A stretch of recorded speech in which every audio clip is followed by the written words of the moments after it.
Hi, welcome to our final presentation. We are Team SkynetDDF, Data Visualization. Our project is sponsored by Connexta. I'm Eric Yee. I'm Lisa Barra. I'm JT Gayu. I'm Raymond Seto. And our instructors are Davuchu and Das. So for the agenda, we'll discuss some of the background and motivation to the project, the changes to project scope and plan, our timeline, the design and design decisions, selected technologies, results, lessons learned, and conclusion. So for the background, IT encompasses a wide variety of specialty areas, but they all share four common traits: machine learning, automation, information security, and big data. But for our presentation, we're going to focus on big data, as DDF is a tool for visualization of data. So why big data? Big data is the competitive edge in any industry. If you can collect data and make that into meaningful information, it helps with business decisions as well as root cause analysis on any failures or defects in real time. First, we were tasked with adding additional functionality to DDF. DDF was an existing framework created by Connexta that aggregated and visualized big data. It specifically took geotag data and it visualized it on a globe. Our work on it, though, was to add three key functionalities. The first was color-coded data points. This meant that we'd be taking certain properties from each event, from each data point, and we'd be coloring them based on those properties, so that way the data could be more easily visualized on the globe. The second feature was a dynamic time slider. This would take the time data based on the time properties on the geotag data, and it would allow the user to view the data over a period of time. The third feature was a histogram generator. This took also parts of the data and it would create a histogram based off of that, so that way the user could also visualize data, but in a way that was outside of the globe. So our initial plan was, starting in September, we would design and decide how we would go about the project. And then in October, since we met with Connexta by then, we were to get our environment set up so that we could build, compile, and work on DDF. And at that time, we'd also be finalizing our project proposal. In November, we wanted to start implementing our color coding functionality. And then in December, due to winter break, we'd be taking a hiatus. In January, we'd hope that we'd finish up the color coding functionality and at the same time begin implementation of the time slider. The following month in February, we'd hope that we'd finish the slider and then begin implementing the histogram.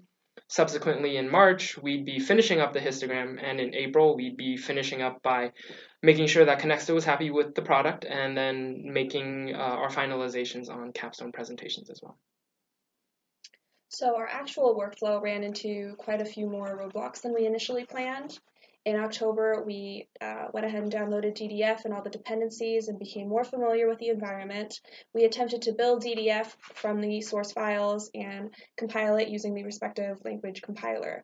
But come November, we realized this just wasn't feasible. One of the reasons why was because of the demanding computer resources that DDF requires. Another reason was because DDF was developed and run at Connexta using Mac servers and OS X, and 3 out of the 4 teammates had Windows, which has never been tested before. So in November, we decided to attempt a different build strategy where we hot deployed DDF using snapshots, which are pre-compiled versions of DDF. So this was to minimize the necessary computer resources from our individual laptops. And this had some success, as shown in December. 2 out of the 4 teammates were able to get DDF running, and those 2 members then proceeded to attempt to make some sort of change to the DDF project, particularly a graphical user interface change to see the change. And this small section of the data would be then recompiled and then ran alongside the original snapshot to recompile the project and enact those changes. So in January, There was a brief period of time where 4 out of the 4 team members were able to build and run the DDF project, but this did not last long. We were troubleshooting through making that graphical user interface change, and we struggled with it, and our sponsors were helping us along the way, but it was still just not happening. So in March, we decided to re-strategize how we were going to work on this project. And we decided the best course of action would be to create a standalone application, completely independent of DDF. We also decided to implement a different visualization schema where we implemented a sunburst. And this was to accommodate the changing needs of Connexta from September, when we initially planned the project, to March. So in April, we implemented the sunburst visualization using the JavaScript D3 library, and we corresponded with our sponsor extensively to ensure that our standalone application could be easily integrated with DDF in the near future. We also ensured that we've thoroughly validated our application so that it could run without errors and as expected by Connexta. Thank you, Lisa. As mentioned, our final project turned out to be a sequencing sunburst generator. It was an in-browser JavaScript program that took in data files in CSV format and produced a sunburst with concentric rings in which the width of each data cell was proportional to the frequency of the sequence. So this is what it looks like. Each level of ring, each ring corresponds to a property of the data being visualized, and the width of each cell corresponds to the frequency, or the frequency with which it appears in the data. In the example you see here, the data being visualized are, each data entry represents how a certain type of grain and product related to it has a role in certain economies as imports and exports. So the first ring corresponds to what grain is being used. The second ring corresponds to more specifically what type of product the grain is. The third represents which economy is being analyzed, and the fourth level is whether the data is about it being used as an import or an export or internal use by the country and whatnot. So in the sequence that's highlighted here, the cursor, when you scroll over a cell, it highlights the cell and the sequence leading to it. So currently the cursor is on this blue cell in the third ring. So this means that 0.345% of all of the data entries correspond to data in which corn is the grain being analyzed, more specifically corn products and its role in the world economy. When scrolling over a cell, it pops up with a breadcrumb that displays the name of the data cell so that you know what data you're looking at. We adapted this code from an open source visualization found in the JavaScript D3 gallery. Since our sponsor Connexta specializes in open source code, we felt it was appropriate to take an existing visualization and adapt it for our needs, which specifically was to adapt it to handle big data better. The original version actually expected that each cell, the color of each cell, be hard-coded. So we had to redesign the color schematic so that it could handle an arbitrary amount of data. And we generalized the format in which the data was read in because it initially expected a very, very specific format of CSV file, and we generalized it so that any CSV file can be used with our program. So the selected technologies that we utilized between fall and spring semester kind of changed dramatically with the shift of how we were going to implement our project. So in fall semester, the technology that we used the most was DDF because this was the framework that we were supposed to develop our plugin on top of. And this is an open source project, as previously mentioned. The back end was developed in Java, and the front end is developed in JavaScript, HTML, and CSS. We utilized IntelliJ to look at the Java components of DDF, and this is an IDE. We also utilized Maven and NPM as build and dependency manager tools, and this resolved DDF dependencies and helped us kind of build and run DDF. Maven was used for the Java components, and NPM was used for the JavaScript components of DDF. For spring semester, when we switched over to a standalone application, we used XAMPP to create local Apache servers to run on Windows laptops. And so that was how we were able to test our code. The D3 visualization library was also utilized, and this is a JavaScript library, and the link is right here.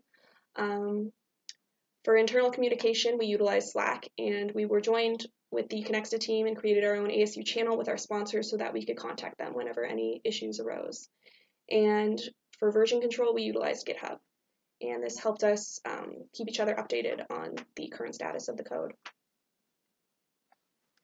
So since the product that we worked on was a data visualization, essentially what you see is what you get. Our data visualization is as good as it looks, and we believe that it was a successful project.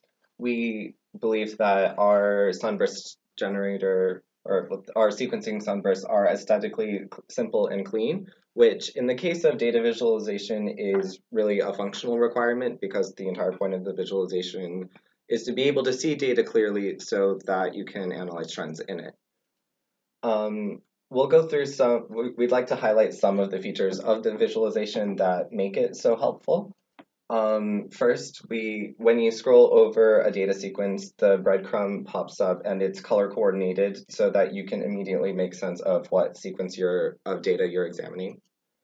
The percentage of data entries represented by the sequence appears like big and centered in the middle of the sunburst, but also next to the breadcrumb trail for convenience. Cells that have the same text, so the same data represented in the sunburst, are coordinated with the same color. And when you get to sequences that represent a portion of the data that is too small to proportionally be visualized, those cells are not calculated and not shown. And we had our color schematic cyclically assigned 10 different colors to the cells, which we felt was a happy medium between too many colors making it look cluttered and too few making it hard to differentiate data types. When you scroll over a sequence, of course, the cells that you aren't focusing on are de-highlighted so that you can clearly see what you're looking at. And intermediate sequences are also calculated so that if you only want to know what percentage of the data has, for instance, 2 properties, you can put your cursor on, say, this cell and find that out. And additionally, we adapted the code to handle big data effectively. Our algorithm is fast enough to work with big data in a reasonable amount of time. Our test data had just over 400,000 entries, and it produced the sunburst in only 20 seconds. And second, we generalized the input to be much more robust so that it will be ready for integration with DDF in the future. So over this year, we did learn a few lessons. The first was quality over quantity. Over several meetings, we found that certain meetings that ran hours long were actually very significantly less productive than hours that even lasted minutes. And so we found that really preparation was the key thing there, though. The more we prepared for a meeting, the easier the meeting went and the better and more productive it was. Secondly, we really adapted over the course of the year as well. DDF really wasn't working for any of us, so it wasn't feasible to continue working with that, though, so we did change direction of the project, and while we were still 45 more seconds than displayed there. We're okay on time. No. Keep going. But couldn't we have used this? Keep going.